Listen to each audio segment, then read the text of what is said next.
You know, for the longest time, we thought we pretty much had the story of our immune system figured out. But what if there's a hidden feature, a kind of secret memory upgrade for our body's very first line of defense? Well, let's dive into the incredible science of how a simple, totally natural molecule might be the key to unlocking it. Okay, so you probably remember this from biology class. Our immune system has two main branches. First, there's the adaptive system.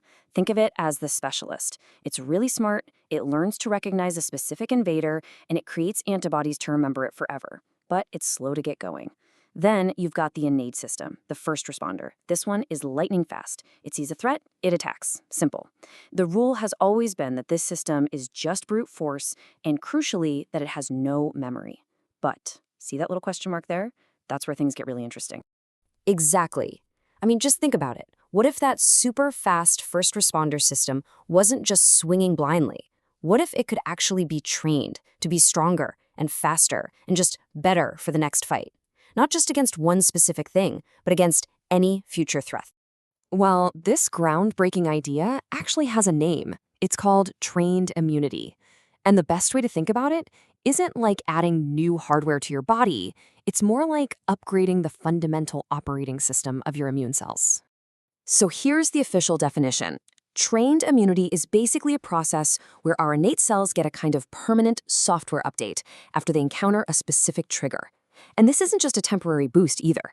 We are talking about a long-term reprogramming that makes them hyper-responsive the next time they face any kind of threat, even one they've never seen before.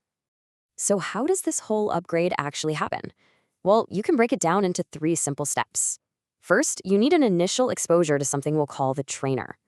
This trainer then triggers something called epigenetic reprogramming. Now, that sounds super complicated, I know, but just picture the cell's DNA as a giant instruction manual.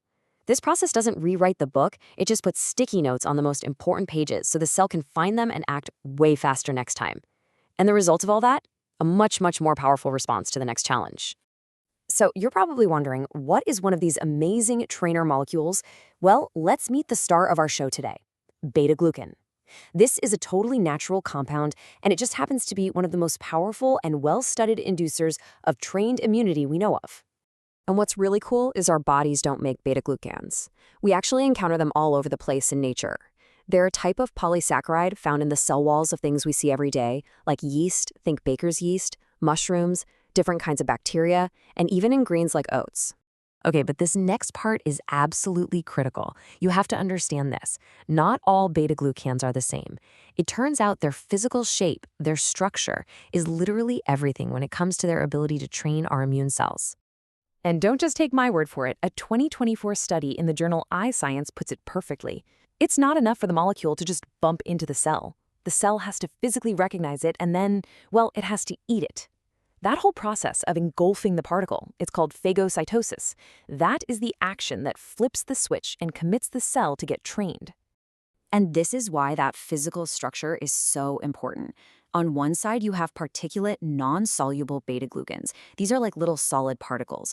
An immune cell can literally grab onto them and swallow them whole. And that's what kicks off the deep reprogramming for trained immunity. But then, on the other side, you have soluble beta-glucans. These just dissolve. They might float by and tap on a receptor, but the cell can't physically eat them. So that critical training step never gets triggered. And the science is very clear on this. They show little to no training effect at all. Now, I know this all sounds amazing, but it's not just a theory. There is a ton of exciting research coming out that's demonstrating these effects in the lab, both in human cells and in animal models. Let's take a look. Let's just walk through some of the evidence. A 2023 study looking at human cells in a lab found that a beta-glucan from bacteria called curdlan made our immune cells way better at fighting off the bug that causes tuberculosis. Then, a 2021 study, also on human cells, directly compared a non-soluble beta-glucan from yeast against a soluble one from oats. And guess what? The yeast one boosted the training markers, while the oat one didn't do anything, proving that structure-function rule. Now, let's switch over to animal models. A brand new 2024 study in mice found that just feeding them yeast beta-glucan actually spurred the creation of new immune cells right from the bone marrow. And finally, a 2019 mouse study showed that beta-glucan training helped them fight off a parasite, shrinking the lesions and lowering the overall infection. It's pretty compelling stuff. So how much stronger are we talking? Well, when these newly trained cells are challenged again, they can pump out 3 to 5 times more of their key alarm signals, like TNF alpha. That isn't just a little bump, that's a massive upgrade in their ability to coordinate a defense. So, what do we do with all this? I mean, this research is really opening up a whole new way of looking at our immune system. Let's try and pull it all together and think about what this could actually mean for all of us.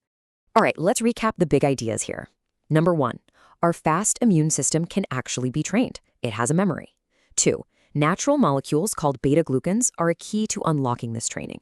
3, and this is the big one, structure is everything. It has to be the particulate, non-soluble kind to work. And 4, this training gives our immune system a stronger, faster response against a whole range of different future threats. And all of this leaves us with a really provocative final thought. As we learn more and more about this, could actively training our immunity become a totally standard part of how we stay healthy? The science seems to be suggesting that we are just at the beginning of a whole new chapter in understanding how to best support our body's own amazing defenses.